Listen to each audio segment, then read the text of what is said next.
What's up, guys, and welcome back to Gladiators Tribe, and today is a very special and interesting format and episode. And yes, we're following the trends and doing this ranked by thing that everyone is doing right now on the internet. And guys, very quick disclaimer, this isn't going to be an objective rank based on the performance, the looks, or whatever of the rackets. This is going to be completely subjective, my honest opinion on just the legendarity and the coolness of the rackets. Okay, so don't be commenting in the comments like, oh, why didn't you mention this racket, or why did you put this racket on top of that one if it's... This is just my view on these frames, so yeah, don't take it too close to the heart. And before we get started, don't forget to subscribe, hit the bell, and like the video, but only if you're actually enjoying the content. If you're not, don't do that, but also, why are you still watching? But anyways, let's start with racket number 1. And the first racket is the Head Speed MP 2024. That's the updated Auxetic, like the second generation of Auxetic that we've actually did a review of it not that long ago. I really like that racket, and in fact, it's one of the best-selling rackets in the world. So that kind of says a lot, and it's the best-selling head racket right now. So, you know, there's really not much else to say. If it sells so well, I guess it means it's a good racket, and it really is. It fits a very wide spectrum of players, from beginners to pretty advanced players, because, you know, it's powerful, it's very spin friendly. It has pretty good margin for error because of the big head size, and it's just a very balanced racket that is kind of leaning towards power. But apart from it being so popular on tour, it doesn't really have anything, you know, any history or legend kind of aspect behind it. So I think I will be putting it into the solid stick category, because that's just what it is. It's a solid stick, but that's it. Let's move on to racket number 2. Ooh, the Head Prestige Classic 2.0. Guys, I can already predict that that's probably going to be the most legendary racket on this list. I mean, if I'm not missing something. But yes, I mean, it was first introduced, I think, in 1987, so like a really long time ago. And at some point, I think it was 1993, it was used by 25 out of the top 100 players in the world. And I mean, you know, that's like 25% of the best players in the world. They use just one model of rackets. That just says a lot. It's not really used or even endorsed that much these days, because it's kind of, you know, just very demanding, and, you know, people are kind of leaning more towards, you know, sort of user-friendly, powerful rackets. So it's kind of fading away little by little. But back in the days, it was the thing, and it was endorsed by players like Goran Ivanisevic, Emilio Sanchez, and Marat Safin. Crazy, sexy backhand. Oh. And there's this really cool story of Thomas Muster that I think he ordered a private jet to bring his rackets from Madrid to Austria to have them strung in a specific way or fashion or whatever. So, you know, a private jet for your rackets is kind of pretty cool. I think it's a pretty famous story. And actually, I have one of the Prestige rackets. Give me a second.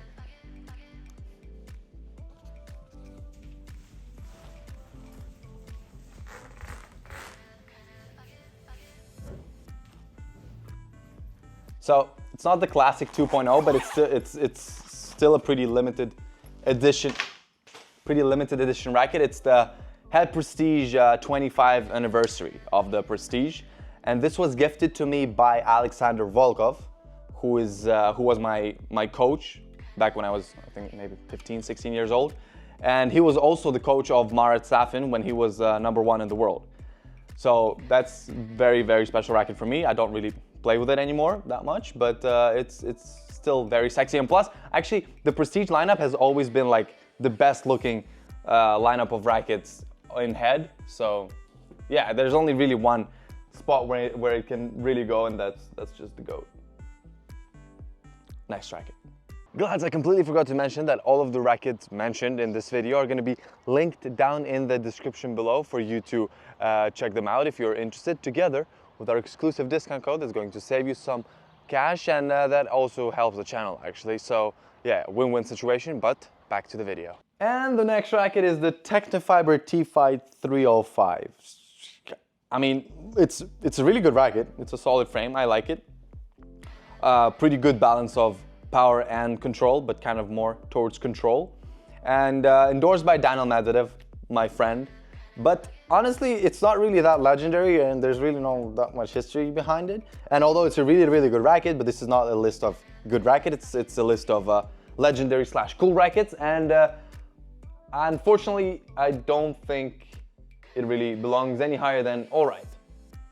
But it's a good racket, guys. By the way, watch our review of it. It's a really good racket. It's just not legendary, okay? So don't get crazy in the comments. What's next? The Headspeed Pro 2024. That's, again, the second generation of Auxetic. We actually don't have a review of that racket just yet, but I've already played with it, and I really, really like it. In fact, it would be the racket that I would switch to if I had to, you know, switch to a different racket from the one that I'm using right now. So it's a really solid racket, very good control, pretty good margin for error, and doesn't really compromise that much on the power, so it's great. It's very balanced, but kind of control oriented, which is kind of what I love. And it's endorsed by Novak Djokovic. Okay, don't talk to me about molds and it's not the exact one, whatever, blah, blah, blah.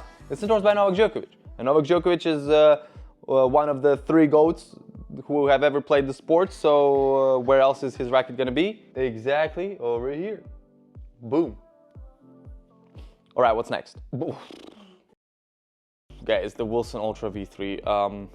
Okay, listen. The V4 of the Wilson Ultra is a great racket, okay? If you are looking for power, and that's it, that's the racket to go for. If you're looking at the Wilson lineup. It's great, it looks really nice, and it's just a really power-oriented, good racket, period. The V3, however, if you're trying to save money, don't, okay? It's a horrible racket. It's one of the worst rackets that I've ever played with, and I've played with wooden rackets, so you know I'd rather play with a wooden racket than the Wilson Ultra V3. And plus, the design of it is just freaking disgusting. So there's only one spot where you can go to, and I would even put it lower than that, but we don't really have anything lower than that, so yeah, poop. Next racket. The Babolat Pure Aero 98. Okay, so first of all, if I had to pick one racket to play with out of the whole Babolat lineup, it would be the Babolat Aero 98, because it has nothing to do with the Babolat Pure Aero, the normal Pure Aero. It's way more control oriented, it has a small head, and it doesn't spin the ball nearly as much. It spins the ball pretty well, but not nearly as much as the normal Aero, and it's just meant for other things. And in fact, it really is similar to what it's trying to achieve to my Gravity Pro, I would even say. And it just does it in a different fashion. It's smaller head, less strings, so it's kind of like, it tries to balance the things, but in a different way. So that already gives it a solid stick kind of achievement. But now, what makes it kind of even better than that is the fact that Carlos Alcaraz is the guy who endorses the Pure Aero 98, seems to actually be using that racket. So unlike some of the other pros that we know, who endorse a certain racket, a certain model, but actually play with some kind of other mold, maybe an older one or a completely different racket, in case of the Pure Aero 98, as far as I know, Carlos actually uses that racket. And my favorite tennis racket nerds feel absolutely free to correct me down in the comments below if I'm saying something wrong, but as far as I know, that is the case, and that's what puts it, in my opinion, puts it in the GOAT category, because it's actually like a racket that you can buy that you're seeing on TV, which is a rare occasion. Next racket. The Wilson Blade V9. Oh, whoa, okay, actually I'm gonna have to quickly Google the amount of players using it, because, okay, yes. So the reason why I needed to Google the amount of players playing with the Blade is because it seems to be the most popular racket on tour right now. And if I had to guess what's Wilson's best-selling racket, I would say it's the Wilson Blade 98. Now it's the V9, it's a quite recent update, so maybe not the V9, but it's probably going to be. And here's the list of the players using the Blade, some kind of version of it. Stefanos Tsitsipas, Sebastian Korda, Karen Khachanov, David Goffin, Lorenzo Sonego, Tommy Paul, Ugo Humbert, Filip Krajinovic, and then Badosa, Serena, and Halep, and there's just, I think the list goes on, and it really does, but I'm just not going to name everyone, but it just says that. It's a really good racket, it's a bestseller, but I wouldn't say that it exactly deserves the name of the GOAT racket, but it's definitely a solid stick. And yes, particularly the V9 version, I'm really liking the latest update. It just kind of does things right for me. We tried the 16x19 version, not yet the 18x20, and I'm assuming that I'm gonna love that even more. But yes, for now, I'm gonna put it at the solid stick category because it's no GOAT yet. Alrighty, the Wilson Pro Stuff 97V13. I have a feeling that if I put it anywhere but the GOAT category, I'm gonna get a lot of rage in the comments, but yes, that's just where it belongs. And in fact, the V13, not the latest one, is the V14, the copperish one, but the V13 is the last version of the Pro Staff that Roger Federer was actually endorsing and was kind of, you know, actively playing, and he's been playing with the Pro Staff for most of his career. So, and plus the V13 is probably the best looking racket, period, out of all rackets ever made. It's just the most sexy racket that has ever been made, in my opinion. So yes, the only place where it can go to is GOAT. I'm sorry if anyone disagrees. Next racket, the Yonex Ezone 98. It's just a really good racket, but that's kind of about it. Yonex is just kind of still young in the game of tennis in the sense that it hasn't really achieved that kind of legendary qualities just yet, because Yonex in general make some of the best quality rackets on the market. Because as for those who don't know, if you get 5 rackets of pretty much any other brand, there's going to be differences of like up to like 5, 7 and even more grams from one racket to another. When it comes to Yonex, they're super precise. The Yonex Ezone 98s that I played with back in like 2016 were exactly the same spec, so it just says, you know, solid stick, but I don't think it's just there yet to be called legendary or close to legendary, and I wouldn't put them on the same level with the Headspeed MP and the Blade V9. So I guess we're gonna put them we're gonna put the Yonex in the all right category. Moving on, the Head Gravity Pro. Okay, so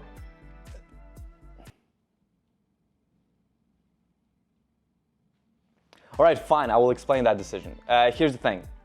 It's endorsed by Rublev and Alexander Zverev, but most importantly, it's used by me. So, you know, if the best players on tour are using this racket, you know, it has to be gold. But honestly, on a serious note, I love the racket and I've been playing with it since its release back in like, what, 3-4 years ago, and I haven't switched since, even though I've been going through like thousands of okay, maybe not thousands, but like tens of rackets, maybe like 60 rackets in the last few years, and I still haven't switched to anything else. I was tempted to switch to some other frames, but I stayed with the Gravity lineup, and that just says a lot to me. And yeah, let's move on. The Babolat Pure Drive. It's a really good racket for people looking for a lot of power. If the only thing you're looking for is power and you want a Babolat racket, go for the Pure Drive if your shoulders and elbows are okay, because it's very stiff, so it kind of sometimes tends to create some injuries in some players who aren't that well prepared physically. But yes, again, not that much legendarity behind the racket. Yes, it was the first Babolat racket that Rafa used before he switched to the Pure Aero. And yes, one of my favorite players in the history, Andy Roddick, used that racket. But still doesn't cut it for me to be called GOAT, but it's super popular, used a lot on the upcoming professional kind of tourish, futures, challenger level. So I think I'll put it in the solid stick category. And last, it seems like, but not least at all, the Babolat Pure Aero Rafa Origin Edition. I mean, guys, considering that it's the last year, possibly last year of Rafael Nadal on tour, and considering that he is one of the 3 GOATs, once again, there's no other place for it to go to rather than, of course, the GOAT. But there's really not much else to say there. It's the racket that people think of when we're talking about spin. Whenever people ask me to recommend a racket for you know, that is very spin friendly, that's the first thing that I ask them. Have you tried the Aero? And there's really no other racket that makes you think of a certain quality in tennis more than the Babolat Pure Aero. So okay, yes, the Rafa Origin Edition kind of has his spec, so it's super heavy and it's kind of hard to maneuver and play with. But if we're talking about the Aero lineup in general, GOAT is where it belongs. So there you have it, Glad. This is our final list of rackets. Let me know if you agree with the list. Let me know what rackets you would add in the gold category or in the poop category. It's actually, I'm interested. Let me know down in the comments below. Don't forget to like the video if you enjoyed it. Let's see if we can get to 750 likes. Subscribe, hit the bell, and I will see you in the next one. Bye-bye.